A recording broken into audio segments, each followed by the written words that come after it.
এই ক্লাসে তোমাদের পর্যায় সারণী চ্যাপ্টার থেকে একটা গুরুত্বপূর্ণ টপিক আলোচনা করব।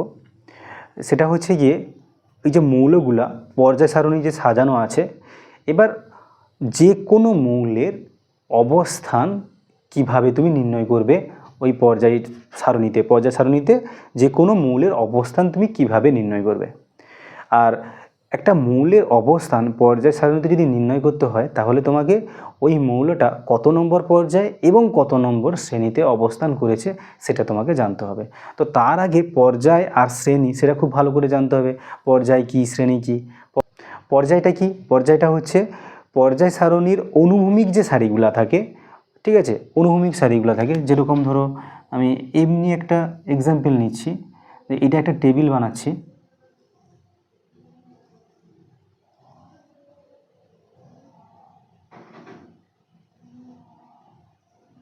ঠিক আছে।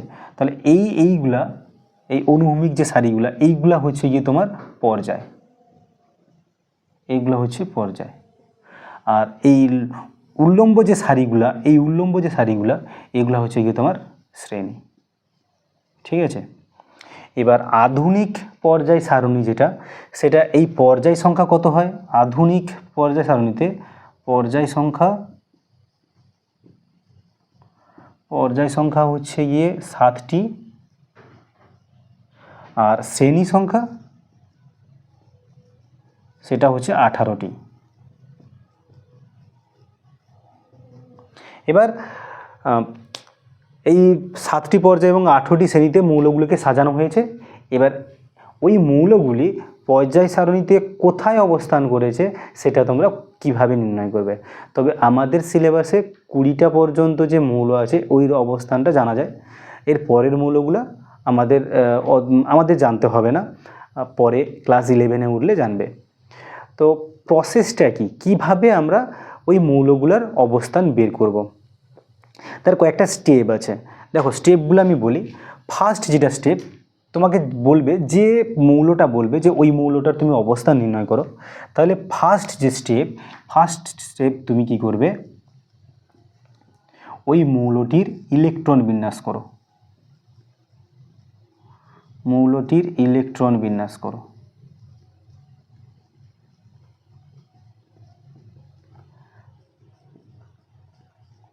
ফার্স্ট কি করবে?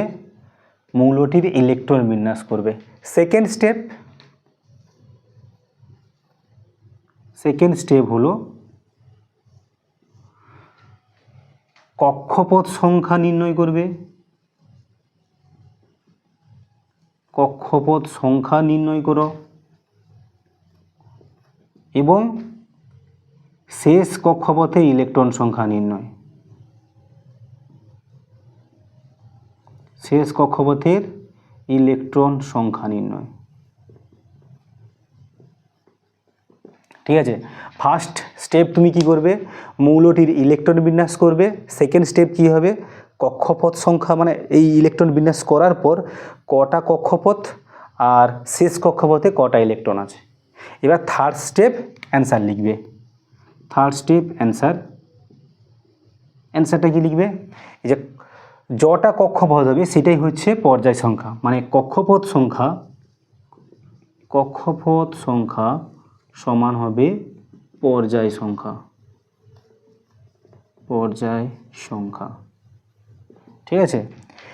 এবার ইলেকট্রন সংখ্যা যেটা, ইলেকট্রন সংখ্যা যদি 1 আর 2 হয়, শেষ কক্ষপথের ইলেকট্রন সংখ্যা যদি 1 এবং 2 হয়, এটা ইলেকট্রন সংখ্যা, তাহলে শ্রেণী সংখ্যাও হবে কত? 1 এবং 2। মানে শেষ কক্ষপথে যে ইলেকট্রন সংখ্যা তুমি নির্ণয় করলে যটা হবে সেটাই হবে কি? শ্রেণী সংখ্যা।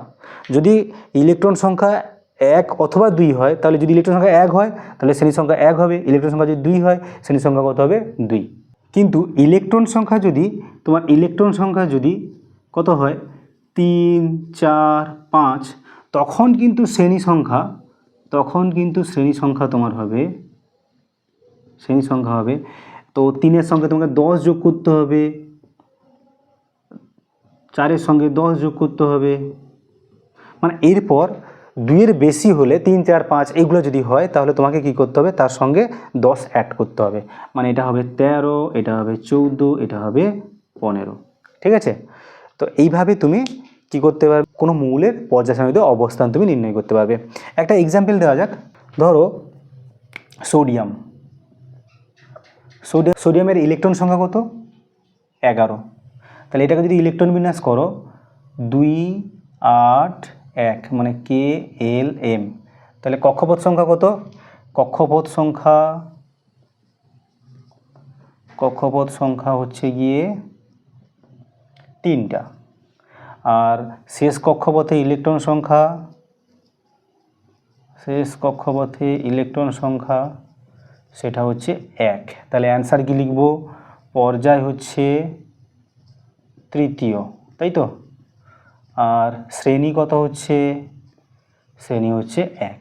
আর একটা এক্সাম্পল নিই, ফ্লুরিনের ইলেকট্রন সংখ্যা কত? মানে পরমাণু ক্রমাঙ্ক 9 হয়। তাহলে এটাকে যদি করো 2,7 KL, তাহলে কক্ষপথ সংখ্যা কত? 2। শেষ কক্ষপথে ইলেকট্রন সংখ্যা কত?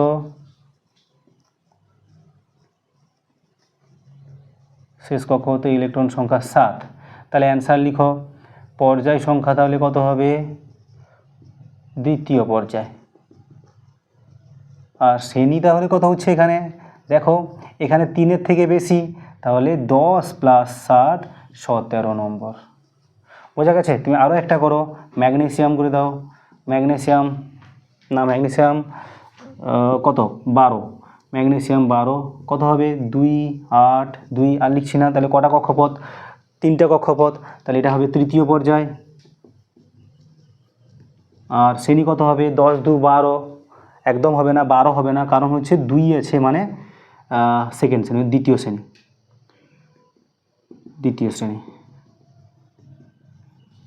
বা লিখতে পারো দ্বিতীয় শ্রেণী। এবার তোমাকে যদি অ্যালুমিনিয়াম দেওয়া হয়, অ্যালুমিনিয়াম কত? 13। তাহলে এটাকে যদি ভাঙা হয় 2, 8, 3, তাহলে কক্ষপথ সংখ্যা কত? 3। তাহলে তৃতীয় পর্যায়। আর শ্রেণী কত? শ্রেণী দেখো 3 আছে, মানে 10 যোগ করতে হবে, 10 + 3 13 নম্বর শ্রেণী। বোঝা গেছে? তাহলে আরও একবার বলছি, কি করবে? প্রথমে মৌলটির পরমাণু ক্রমাঙ্ক জানবে, এই জন্য তোমাকে 20 পর্যন্ত মৌলের পরমাণু ক্রমাঙ্ক মুখস্থ রাখতে হবে।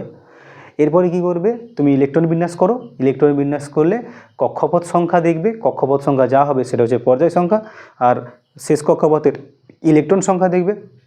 ওই শেষ কক্ষপথে ইলেকট্রন সংখ্যা যদি 2 পর্যন্ত হয়, 1 বা 2 থাকে, তাহলে ওটাই শ্রেণীর সংখ্যা হবে। 2-এর থেকে যদি বেশি হয় তাহলে তার সঙ্গে 10 যোগ করে শ্রেণীর সংখ্যা পাবে। এবার তোমাদের কাজ 20 পর্যন্ত পরমাণু ক্রমাঙ্কগুলোকে ইলেকট্রনে বিন্যাস করে তাদের পর্যায়, শ্রেণী এগুলো বের করে বইতে যে পিরিয়ডিক টেবিলটা আছে, মানে পর্যায় সারণীটা যেটা আছে, ওটাতে চেক করে নেওয়া যে ঠিকঠাকভাবে করছো কিনা। ঠিক আছে?